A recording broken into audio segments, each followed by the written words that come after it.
సింగరేణి వేతన బకాయిలు 23 నెలలుగా పెండింగ్లో ఉన్నాయని జెన్కో ట్రాన్స్కో నుంచి సింగరేణికి 20,000 కోట్ల రూపాయలు బకాయిలు ఉందని కాంగ్రెస్ ఎమ్మెల్సీ జీవన్ రెడ్డి అన్నారు.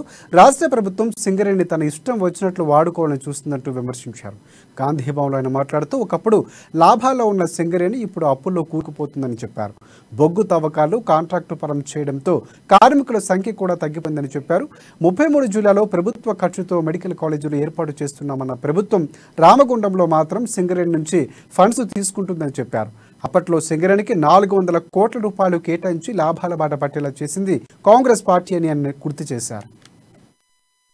పార్లమెంట్లో ప్రతిపాదించబడ్డప్పుడు ఏదైతుందో టీఆర్ఎస్ పార్టీ చెందిన ఒక సభ్యులు అందరూ కూడా సమర్థించిందని చెప్పంటారు. వాస్తవంగా ఏదైతుందో వీళ్ళు కోల్ బ్లాక్స్ ప్రైవేట్ పరం చేయడం లోపల కేంద్రంతో కలిసి టీఆర్ఎస్ కుట్ర పండుతుందని చెప్పి చెప్పక తప్పదని చెప్పంటున్నాయి.